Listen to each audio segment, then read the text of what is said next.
Greetings and welcome back to Room 303 in AP English and our World of Ideas lectures.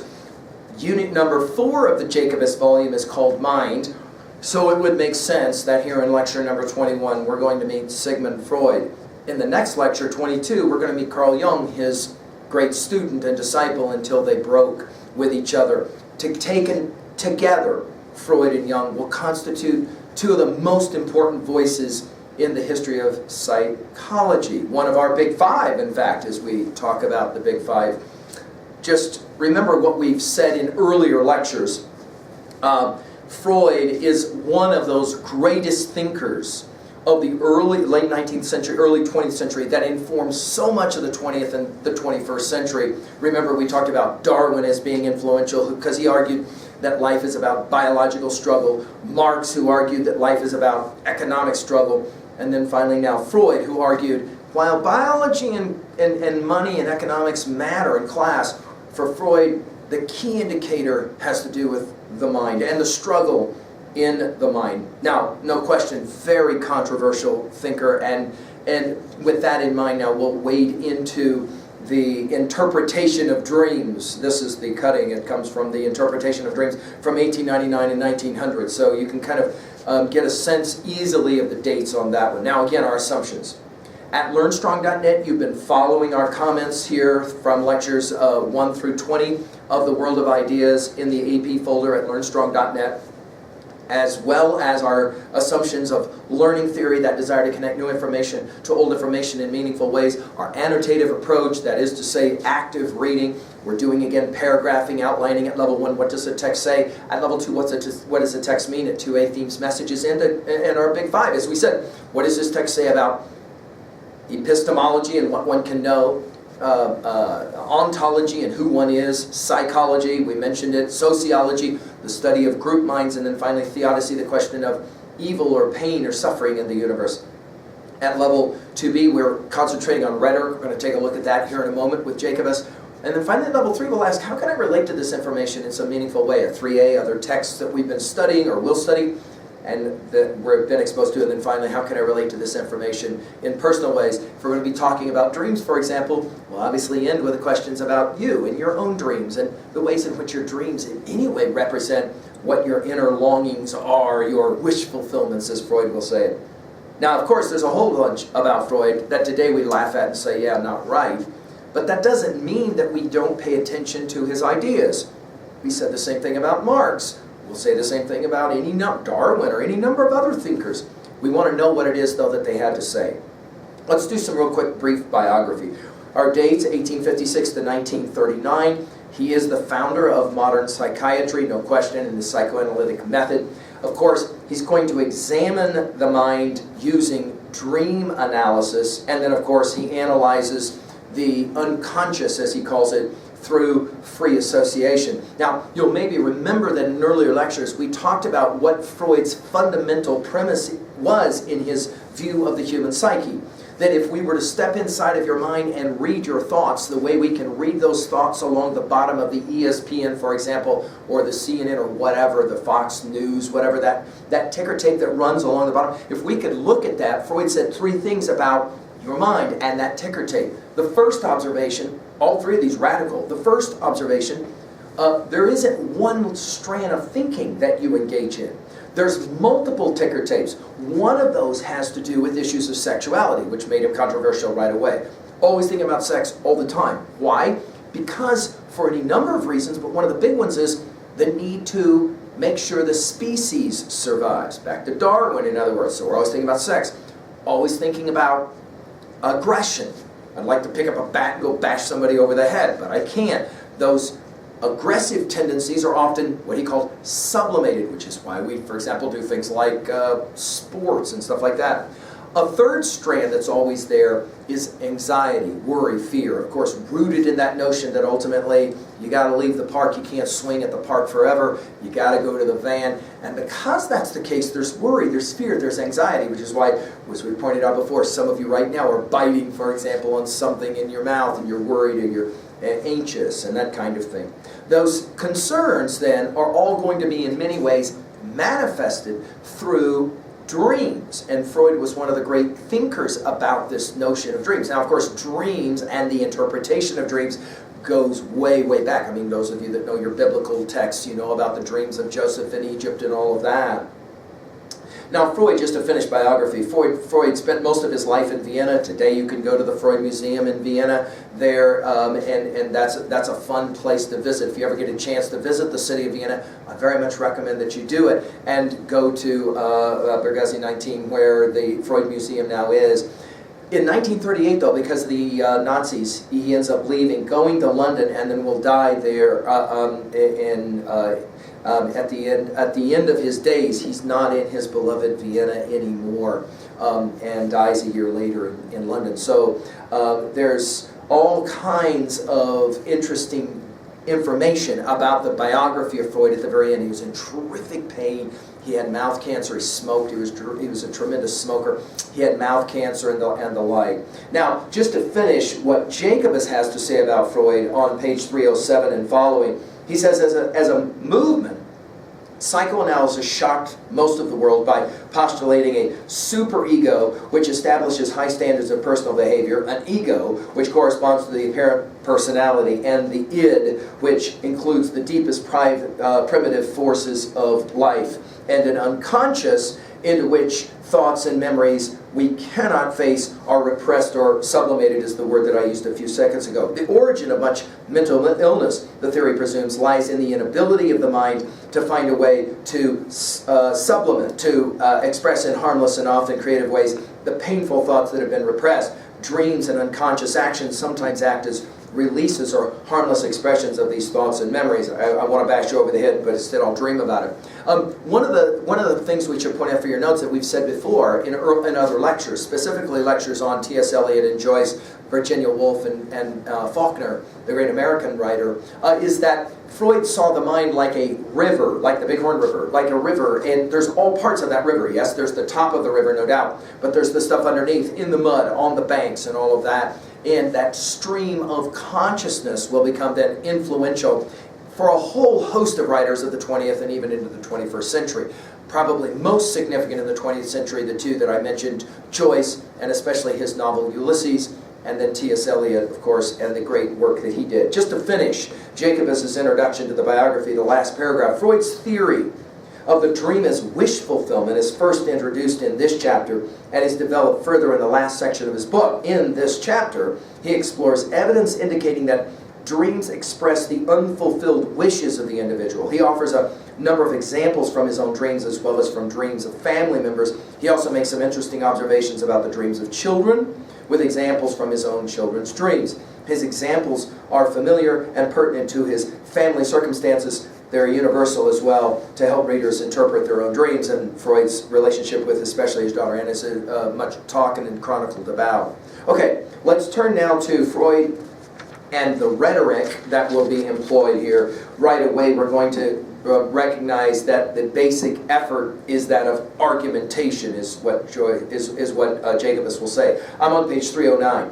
One interesting rhetorical device that seems to underlie the entire selection is a simple metaphor expressed in the opening paragraph, where he likens the reader's present position to someone who has ascended a mountaintop and paused to enjoy the view. We know this because, of course, we live among the hills and spend a lot of time out on them, right?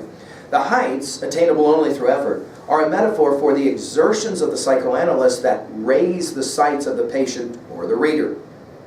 Only from the promontory can one see the true topography of the locale, and Freud's work takes us to that promontory. Moreover, several of the examples Freud uses are also drawn from mountain climbing. By the way, Freud was a great hiker and walker himself. Walks by himself and others through the foothills leading to the mountain. He tells of his child growing impatient with the foothills because he wishes to gain the mountaintop immediately. All this is a convenient metaphor for the preparations that the analyst must make to understand the truth about the meaning of dreams. And then just to finish in the last paragraph, not all of Freud's writing is approachable as this example, but when Freud writes about universal experiences, his style is often clear and direct, in large part because of Freud's rhetorical skill. The concept of the dream as wish fulfillment has become part of our language. Okay, well, we're working with the translator James Strachey, and we'll now turn to quickly summarizing the different paragraphs. So let's begin with paragraph 1 and 2, okay?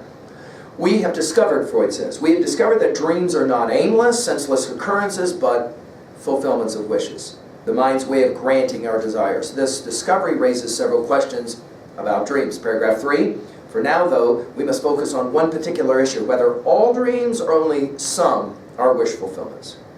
Paragraph 4, we can show easily that many dreams fulfill wishes. If I eat salty food, for example, before bed, I can induce a dream in which I drink water to quench my thirst. I had a student that actually did this, tried this, ate a bunch of really salty food, and then immediately went to sleep, kept a dream journal, and paid attention to the kinds of dreams. And sure enough, it worked. This is, to continue now, paragraph 4, this is a dream of convenience, is what he calls it. For it conveniently satisfies my wish for a drink without my having to wake up. Paragraphs 5 through 8. Other simple dreams, mine as well as those of colleagues, patients, and friends, Freud says, are obvious wish fulfillments, suggesting that dreams satisfy various desires, for more sleep, for relief from pain, for freedom from or help with the demands of motherhood, for example. Paragraph 9.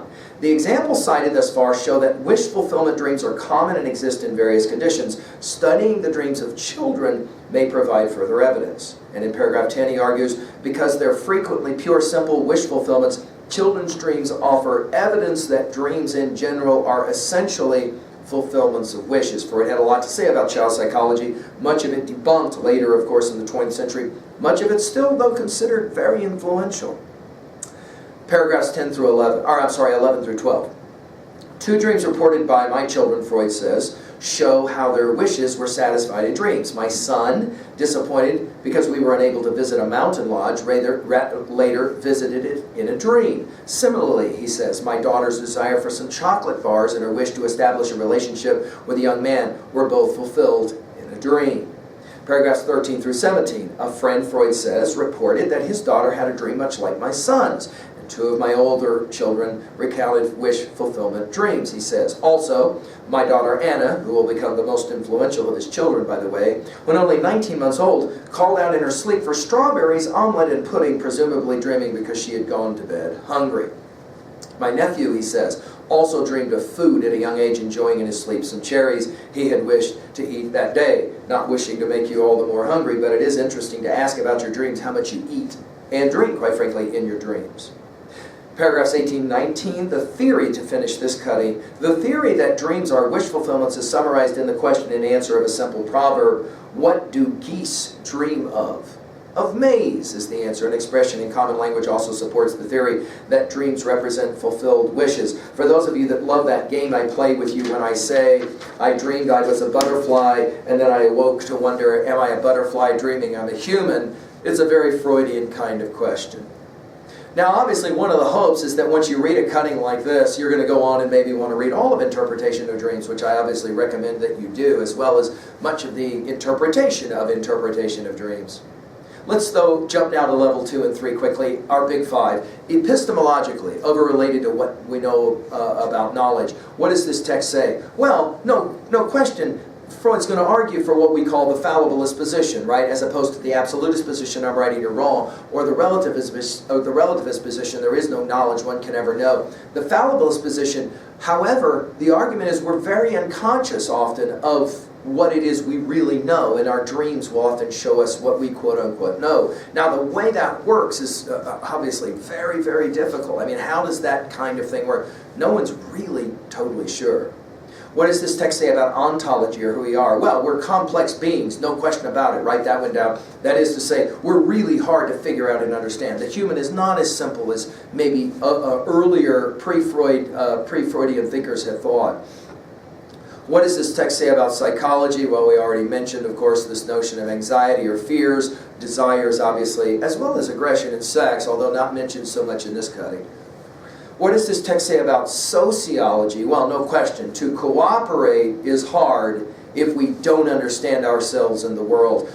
one of the most influential texts that Freud wrote near the end of his life was Civilization and Its Discontents, published in 1930. I very much recommend that text for you from the perspective of sociology. Finally, Theodicy. What does this text say about evil and pain and suffering in the world? Well, it says two things, it seems to me. One is we spend a lot of time thinking about it, and that's manifested in our dreams. And one of the reasons we dream about this is we're trying to figure out some meaning to the pain and the suffering. To that degree, we've always said that the theodicy of 303 is to suggest stop asking why this happened to me and learn to ask why it happened for me. Freud argued a lot of that is going to happen in dreams and in the interpretation of dreams.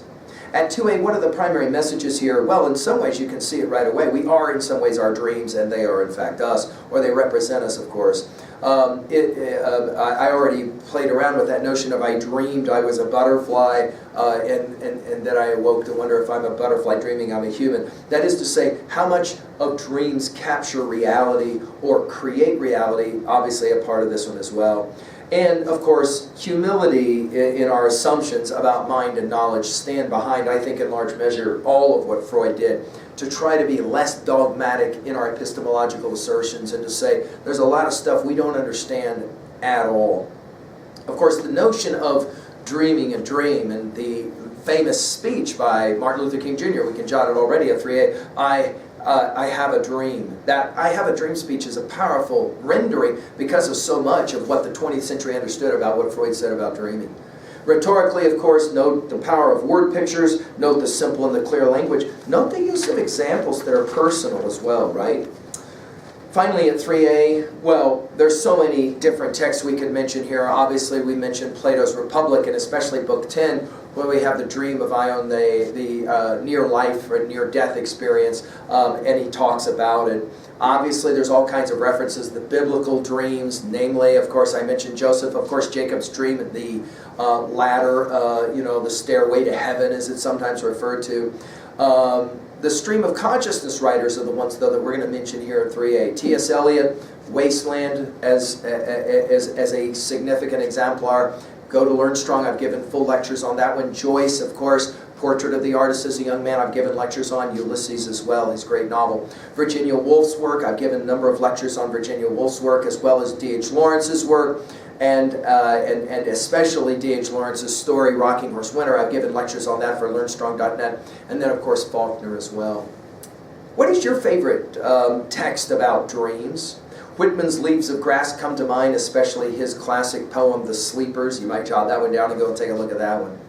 Finally, at 3b, what are your thoughts about this whole idea? For example, have you ever kept a dream journal, writing down your dreams as soon as you awake? Some have suggested that's a really good way to try to learn about the things that are bothering you or the things that you hope for. What's your worst dream? What's your favorite dream? And how do you interpret it? You might decide that you want to spend a little time thinking about that one. How about this one? How much of your childhood do you think really matters now, that you carry with you in ways that are unconscious? Freud said we carry a lot of that in our unconscious mind, and they play themselves out in really interesting ways.